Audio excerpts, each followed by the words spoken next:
C'est réparti pour le trafic ferroviaire sur la vaste étendue qui va du Grand Katanga vers le Grand Kasaï.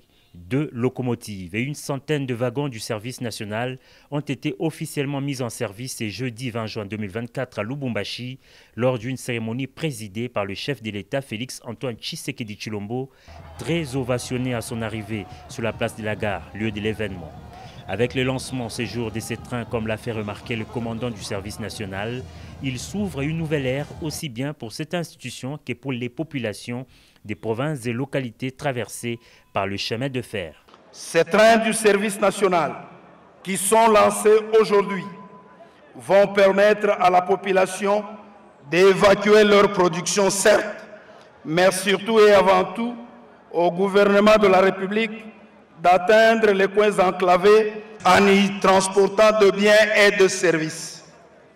On se souvient du calvaire des agences commises à la réalisation des travaux de développement de 145 territoires. Que dire du service que pourraient rendre ces trains aux forces armées de la République démocratique du Congo et à la police nationale congolaise, aussi bien dans le transport de troupes que des équipements ainsi que de vivres.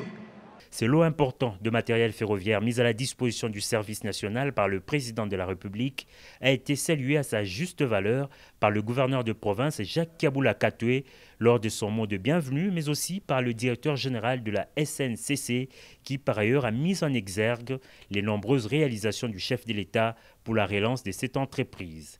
L'un des temps forts de cette manifestation, ce fut la coupure du ruban symbolique par le premier citoyen du pays et la visite guidée du matériel ferroviaire. Aucun détail n'a échappé au président de la République qui a tenu à se rassurer de la qualité des engins. Ces derniers seront utilisés par les bâtisseurs de la nation, anciens Kuluna, formés dans l'une des meilleures écoles ferroviaires en Afrique du Sud. Parmi eux, des filles qui se distinguent de jour en jour. La population accueille cette acquisition avec beaucoup de joie, étant donné que la SNCC ou bien le train, son mouvement n'était plus vraiment programmé, c'était vraiment comme un canard boiteux. Mais en voyant ces 2 trains nouveaux, quand nous observons la capacité, en tout cas ça nous soulage.